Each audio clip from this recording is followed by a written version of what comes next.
السلام عليكم ورحمة الله وبركاته. أعوذ بالله من الشيطان الرجيم. بسم الله الرحمن الرحيم. الحمد لله رب العالمين. الصلاة والسلام عليك يا سيدنا يا رسول الله. خذ بيدي قلت هيلتي أدركني. الصلاة والسلام عليك يا سيدي يا حبيب الله. خذ بيدي قلت هيلتي أدركني. الصلاة والسلام عليك يا سيدي يا رسول الله. خذ بيدي قلت هيلتي أدركني. في حالة البعد روحي كنت أرسلها تقبل الأرض عني وهي نائبتي. فهذه نوبة الأسباح قد حضرت فامدد يمينك كي تحظى بها شفتي.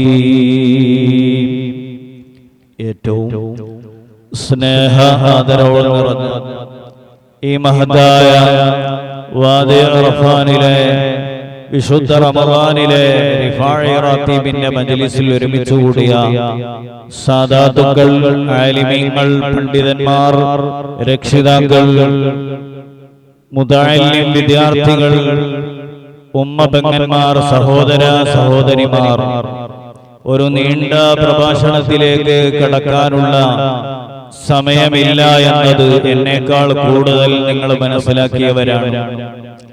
എല്ലാവരും നോമ്പുതുറയുമായി ബന്ധപ്പെട്ട പ്രവർത്തനങ്ങളിലാണ്.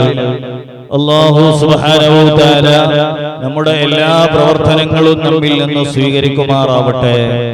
അൽഹംദുലില്ലാഹ്, അല്ലാഹുവിന്റെ അപാരമായ തൗഫീഖ് കൊണ്ട് ഈ വർഷവും കൂടെ നോമ്പ് എടുക്കുവാനും വിശുദ്ധ റമളാനിൽ നമുക്ക് ഹയാത്ത് അല്ലാഹു സുബ്ഹാനഹു വ തആല നൽകിയിട്ടുണ്ട്. അത് വലിയ തൗഫീഖാണ്. വിശുദ്ധ റമളാൻ എത്തുന്നതിന്റെ മുമ്പ് എത്ര ആളുകൾ നമ്മിൽ നിന്ന് വിട പറഞ്ഞു പോയി. റമളാനിൽ തന്നെ റമളാൻ പൂർത്തിയാക്കാൻ കഴിയാതെ നമ്മിൽ നിന്ന് വിട പറഞ്ഞവർ എത്ര പേരാണ്. ഓരോ ദിവസത്തെയും പത്രമാധ്യമങ്ങൾ എടുത്ത് പരിശോധിച്ചു നോക്കിയാൽ ആ ചരമകോളത്തിൽ എത്ര ആളുകളുടെ പേരുകളാണ് നമ്മൾ വായിക്കുന്നത്. നമ്മുടെ മൊബൈൽ ഫോൺ എടുത്ത് പരിശോധിച്ചു നോക്കിയാൽ നമ്മുടെ കൂട്ടുകാരായ പലരും, നമ്മുടെ കുടുംബക്കാരായ പലരും, അവരുടെ പേരുകൾ നമ്മുടെ മൊബൈൽ ഫോണിലുണ്ട്. പക്ഷേ അവര് ഈ ലോകത്തോട് വിട പറഞ്ഞിട്ടുണ്ട്. വർഷങ്ങളായി നമ്മുടെ മൊബൈൽ ഫോണുകളിൽ അവരുടെ കോണ്ടാക്ട് നമ്പറുകളുണ്ട്, അവരുടെ പേരുണ്ട്. പക്ഷേ അവർക്ക് ഇന്ന് നമുക്ക് കോണ്ടാക്ട് ചെയ്യാൻ കഴിയുന്നില്ല. പലരും മാറടി മണ്ണിലാണ്. അല്ലാഹു സുബ്ഹാനഹു വ തആല അവർക്കും മറ്റു മരണപ്പെട്ട സർവ്വ മുഅ്മിനീങ്ങളും മുഅ്മിനാത്തുകൾക്ക് പുറത്തു കൊടുക്കുമാറാവട്ടെ. മാഷാ അല്ലാഹ്, നമ്മളൊക്കെ ഭാഗ്യവാന്മാരാ. വിശുദ്ധ റമളാനിൽ 24 നോമ്പ് നോറ്റ് 24ാമത്തെ നോമ്പ് അനുഷ്ഠിച്ച് ഇൻഷാ അല്ലാഹ് നോമ്പുതുറയിലേക്ക് കടക്കുന്ന സമയം എല്ലാവരും സന്തോഷിക്കുകയാണ്. നോമ്പു തുറക്കുന്ന സമയത്ത് നമ്മുടെ മുമ്പിലുള്ള ആ ഭക്ഷണങ്ങളും പാനീയങ്ങളൊക്കെ കാണുന്ന സമയത്ത് വല്ലാത്ത സന്തോഷമാണ്. നോമ്പു നോറ്റ ആളുകൾക്ക് അത് വലിയ സന്തോഷമാണ്. ഇനി മറ്റൊരു സന്തോഷമുണ്ട്, നാളെ റബ്ബിനെ കണ്ടുമുട്ടുക. മുഅ്മിനീങ്ങളായ നോമ്പു നോറ്റ ആളുകൾക്ക് നാളെ റബ്ബിനെ കണ്ടുമുട്ടാൻ സാധിക്കും. അത് വലിയ ഒരു തൗഫീഖാണ്, വലിയ ഒരു സന്തോഷമാണ്. നോമ്പുകാർക്ക് കിട്ടുന്ന സന്തോഷങ്ങളിൽ രണ്ടാമത്തെ പ്രധാനപ്പെട്ട സന്തോഷം നാളെ ആഖിറത്തിൽ വെച്ച് തെക്കും തിരക്കും കൂട്ടാതെ എല്ലാവർക്കും ഒരുപോലെ കാണാൻ പറ്റും അല്ലാഹുവിനെ. നമുക്ക് വെള്ളം നൽകുന്ന, വെളിച്ചം നൽകുന്ന, ഭക്ഷണങ്ങൾ നൽകുന്ന, നമുക്ക് എല്ലാ സൗകര്യങ്ങളും ചെയ്തു തരുന്ന നമ്മുടെ യജമാനനായ റബ്ബുൽ ഇസ്സത്തായ തമ്പുരാൻ, ആ തമ്പുരാൻ നമുക്ക് നാളെ ആഖിറത്തിൽ കാണാൻ സാധിക്കും. അല്ലാഹുവിന്റെ ഹബീബ് മുഹമ്മദുർ റസൂലുള്ളാഹി സ്വല്ലല്ലാഹു അലൈഹി വസല്ലം തങ്ങൾ പഠിപ്പിച്ചു, ഇന്നകും സതറൗന റബ്ബകും യൗമൽ ഖിയാമത്തി കമാ തറൗനൽ ഖമറ ലൈലത്തുൽ ബദ്രി. തീർച്ചയായും നിങ്ങളുടെ റബ്ബാകുന്ന അല്ലാഹുവിനെ നിങ്ങൾ നാളെ കണ്ടുമുട്ടുക തന്നെ ചെയ്യും. കമാ തറൗനൽ ഖമറ ലൈലത്തുൽ ബദ്രി. 14ാമത്തെ രാത്രിയിൽ ആകാശത്തേക്ക് നോക്കിയാൽ ആ ചന്ദ്രനെ എപ്രകാരം നമുക്ക് കാണാൻ കഴിയുന്നു. ബിൽഡിങ്ങിന്റെ മേലെ കയറി നിൽക്കേണ്ട ആവശ്യമില്ല, കുട്ടിയുടെ മേലെ പത്തേണ്ട ആവശ്യമില്ല, പള്ളിയുടെ മുകളിൽ കയറി നിൽക്കേണ്ട ആവശ്യമില്ല, വീടുകളുടെ മുകളിലേക്ക് കയറി നിൽക്കേണ്ട ആവശ്യമില്ല. 14ാമത്തെ രാത്രിയിൽ ചന്ദ്രനെ നമുക്ക് ഭൂമിയുടെ ഏത് ഭാഗത്ത് നിന്ന് നോക്കിയാലോ ആ ചന്ദ്രനെ നമുക്ക് കാണാൻ സാധിക്കുന്നതാണ്. അപ്രകാരം നാളെ പാരത്രികമായ ലോകത്ത് ജനകോടികൾ ഒരുമിച്ച് കൂടിയ ആ ലോകത്ത് വെച്ച് നമുക്ക് നമ്മുടെ റബ്ബിനെ കാണണോ?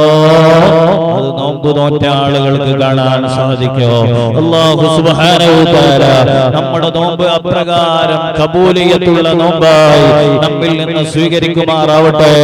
പ്രിയമുള്ള സഹോദരന്മാരെ, ഒരു മാസക്കാലം മുഴുവനും നമുക്ക് പാപങ്ങൾ പൊറുപ്പിക്കേണ്ട മാസമാണ് ഇത്. പുണ്യങ്ങളുടെ പൂക്കാലമാണ്. അല്ലാഹുവിൽ നിന്ന്, അവന്റെ ആകാശ ലോകത്തു നിന്ന് പുണ്യങ്ങൾ ഇറങ്ങുന്ന, അനുഗ്രഹങ്ങൾ ഇറങ്ങുന്ന മാസമാണ്. റഹ്മത്തിന്റെ 10 നമ്മളിൽ നിന്ന് കഴിഞ്ഞുപോയി, മഗ്ഫിറത്തിന്റെ 10 നമ്മിൽ നിന്ന് കഴിഞ്ഞുപോയി. ഇനി തുകും മിനന്നാർ, നരകമോചനം നൽകപ്പെടുന്ന 10ലാണ് നമ്മൾ ഉള്ളത്. ഈ 10 ആരംഭിക്കുന്ന സമയത്ത് ഇമാം എല്ലാ പള്ളികളിൽ നിന്നും ഓതിക്കൊടുക്കുന്ന ദിക്റാണ്, അല്ലാഹുമ്മ അഅ്തിഖ്നി മിനന്നാർ വഅദ്ഖിൽനിൽ ജന്നത യാ റബ്ബൽ ആലമീൻ. റബ്ബേ, ഞങ്ങളെ നരകത്തിൽ നിന്ന് നീ മോചിപ്പിക്കണമേ, നരകത്തിൽ നിന്ന് ഞങ്ങൾക്ക് മോചനം നൽകണമേ. വഅദ്ഖിൽനിൽ ജന്നത യാ റബ്ബൽ ആലമീൻ. സ്വർഗ്ഗത്തിലേക്ക് ഞങ്ങളെ നീ പ്രവേശിപ്പിക്കണമേ റബ്ബേ. ഈ 10 ലക്ഷക്കണക്കായ കോടിക്കണക്കായ മുഅ്മിനീങ്ങളെ നരകത്തിൽ നിന്ന് മോചിപ്പിക്കുന്ന 10ആണ് മക്കളെ. സുബ്ഹാനല്ലാഹ്. ആർക്കാണ് മോചനം കൊടുക്കുന്നത്? മുഅ്മിനീങ്ങളെ. എങ്ങനത്തെ മുഅ്മിനീങ്ങളാണ്? അവർക്ക് നരകം ഉറപ്പായ മുഅ്മിനീങ്ങളാണ്. അവർ നരകത്തിൽ കടക്കുമെന്ന് ഉറപ്പുള്ള മുഅ്മിനീങ്ങള്. ആ മുഅ്മിനീങ്ങൾക്ക് അല്ലാഹു സുബ്ഹാനഹു വ തആല അവസാനത്തെ 10ല് നരകമോചനം നൽകുന്നു. സുബ്ഹാനല്ലാഹ്. അല്ലാഹുവേ, ഞങ്ങളെ നീ നരകമോചനരുടെ കൂട്ടത്തിൽ ഉൾപ്പെടുത്തി അനുഗ്രഹിക്കണമേ റബ്ബേ. നരകമോചനം ലഭിക്കുന്ന നോമ്പുകളുടെ കൂട്ടത്തിൽ ഞങ്ങളെ നോമ്പ് നീ ഉൾപ്പെടുത്തണമേ റഹ്മാനേ. മഹദിയായ ആയിഷ റളിയല്ലാഹു തആല അൻഹാ, അവിടുത്തെ പ്രിയ ഭക്തിയാണല്ലോ, തന്റെ ഭാര്യ ഹബീബായ നബി തങ്ങളോട് ചോദിക്കുകയാണ്, നബിയേ, ലൈലത്തുൽ ഖദ്ർ ഇന്ന രാത്രിയാണെന്ന് എനിക്ക് ബോധ്യപ്പെട്ടാൽ, ഞങ്ങൾക്ക് ബോധ്യപ്പെട്ടാൽ ആ രാത്രിയിൽ ഞങ്ങൾ എന്ത് ദിക്റാണ് വർദ്ധിപ്പിക്കേണ്ടത് നബിയേ എന്ന് ഭർത്താവായ ഹബീബായ നബി തങ്ങളോട് ചോദിക്കുകയാണ്. ആ സമയത്ത് നബി തങ്ങൾ പറയുകയാണ്, യാ ആയിഷ ഖൂലി അല്ലാഹുമ്മ ഇന്നക അഫൂൻ തുഹിബ്ബുൽ അഫ്വ ഫഅഫു അന്നി. ആയിഷ, നിനക്ക് ലൈലത്തുൽ ഖദ്ർ ഏത് രാത്രിയാണെന്ന് ബോധ്യപ്പെട്ടാൽ ആ രാത്രി അല്ലാഹുമ്മ ഇന്നക അഫൂൻ തുഹിബ്ബുൽ അഫ്വ ഫഅഫു അന്നി എന്ന ദിക്ർ നീ വർദ്ധിപ്പിച്ചോ. അത് കാരണത്താൽ നിനക്ക് സ്വർഗ്ഗത്തിൽ കടക്കാൻ പറ്റുമെന്ന് അഷ്റഫുൽ ഖൽഖ് മുഹമ്മദുർ റസൂലുള്ളാഹി സല്ലല്ലാഹു അലൈഹി വസല്ലം തങ്ങൾ പഠിപ്പിച്ചിട്ടുണ്ട്. നബി തങ്ങൾ ഓരോ ദിവസവും ആയിരക്കണക്കായ ഈ ദിക്ർ ചൊല്ലിയിരുന്നു. ആയിഷ ബീവി ചൊല്ലിയിരുന്നു, മറ്റു സ്വഹാബികൾ ചൊല്ലിയിരുന്നു. പക്ഷേ ആഖിർ സമാനിലെ ചണ്ടിച്ചവറുകളായ എനിക്കും നിങ്ങൾക്കും അത് ചൊല്ലാൻ സമയം കിട്ടുന്നില്ല. വിശുദ്ധ റമദാനിലെ വെള്ളിയാഴ്ചകളിൽ ഇമാമിന്റെ പ്രസംഗം കേൾക്കാൻ നമുക്ക് സമയം കിട്ടുന്നില്ല.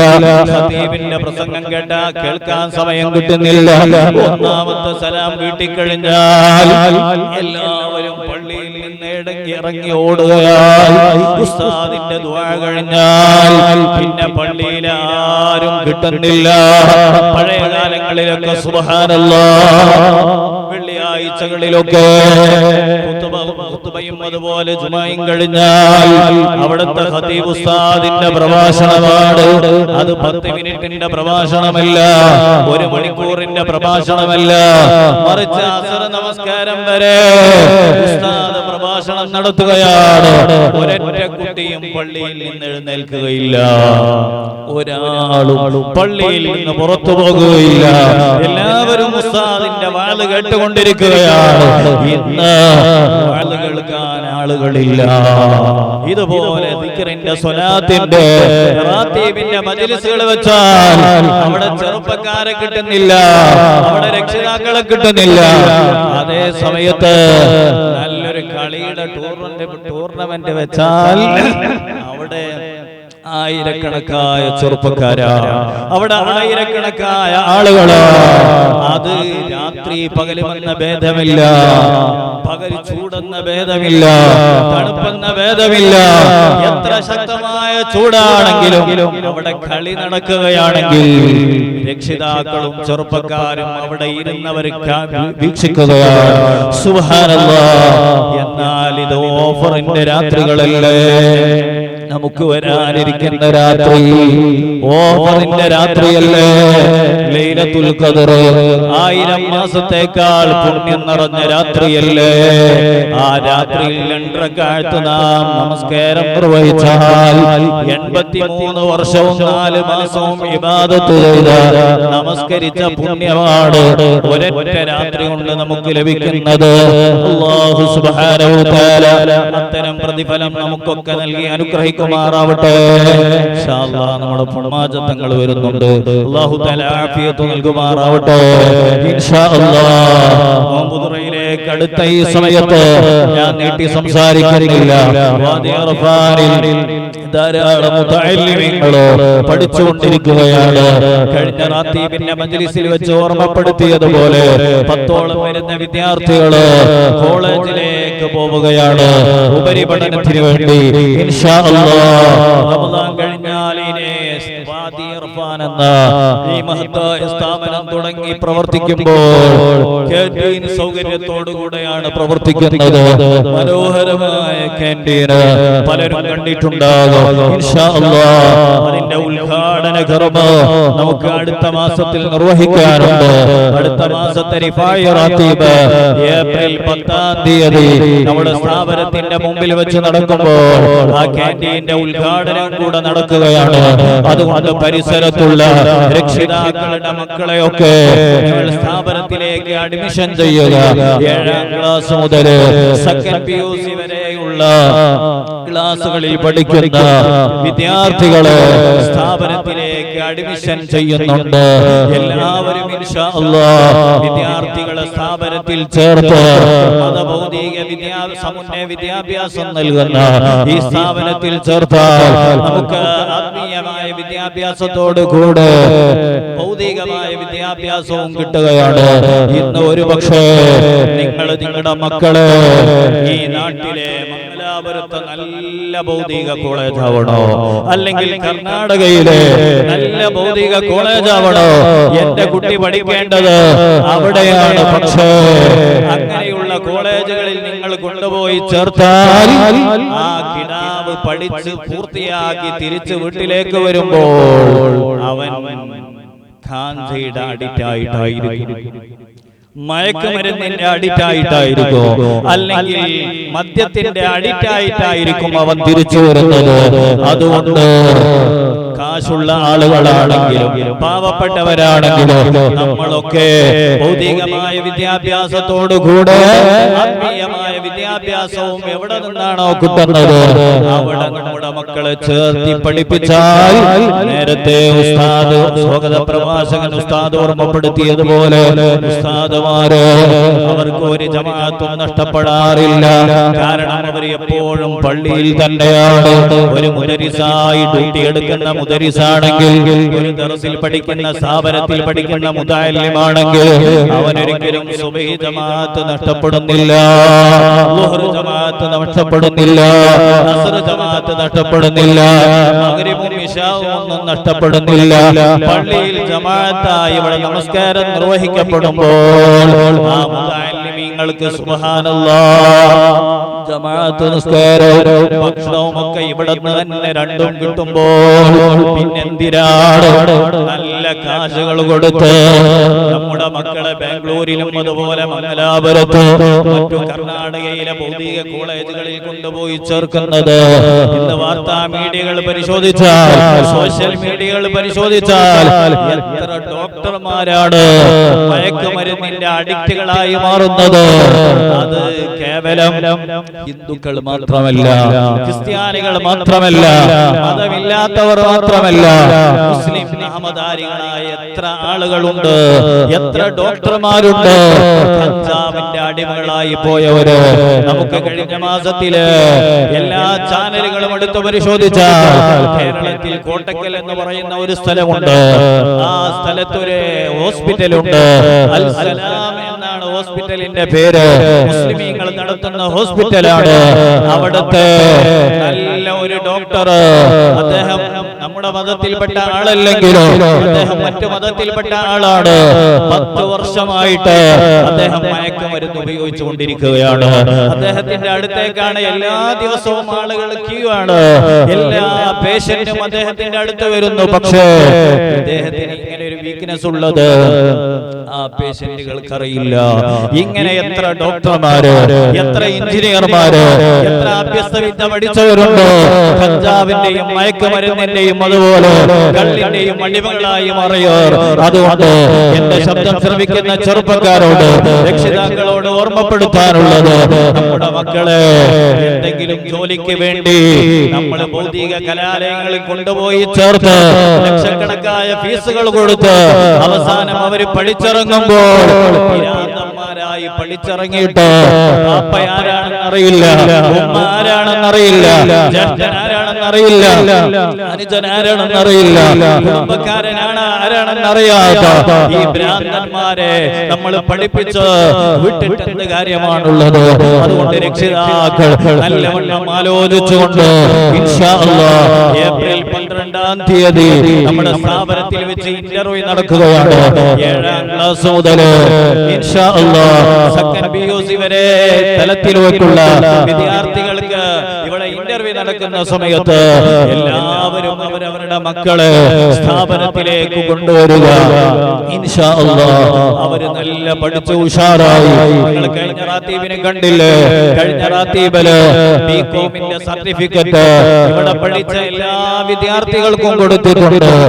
സ്ഥാപനം കൊടുത്ത ബികോമിന്റെ സർട്ടിഫിക്കറ്റ് അല്ല, മറിച്ച് ബാംഗ്ലൂർ യൂണിവേഴ്സിറ്റി, ആ യൂണിവേഴ്സിറ്റിയിലെ പരീക്ഷയിൽ എല്ലാവരും ഡിസ്റ്റിങ്ഷനോടുകൂടെ പാസ്സായി, ഫസ്റ്റ് ക്ലാസ്സോടുകൂടെ പാസ്സായ സർട്ടിഫിക്കറ്റ് ആണ് കഴിഞ്ഞ റാത്തീബിന്റെ മജ്‌ലിസിൽ വെച്ച് കൊടുത്തത്. നിങ്ങളൊക്കെ കണ്ടിട്ടുണ്ടാകും.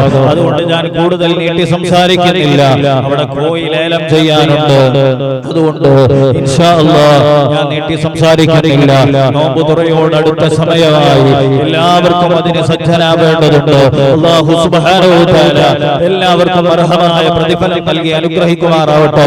ഇൻഷാ അല്ലാഹ് നാളെയല്ല മറ്റന്നാള് മൽജഉ ദഅവത്തിൽ ഇസ്ലാമിയ എന്ന മഹത്തായ സ്ഥാപനത്തിൽ 27 ലൈലത്തുൽ ഖദ്റുമായി ബന്ധപ്പെട്ട വിവിധ പരിപാടികൾ അവിടെ നടക്കുകയാണ്.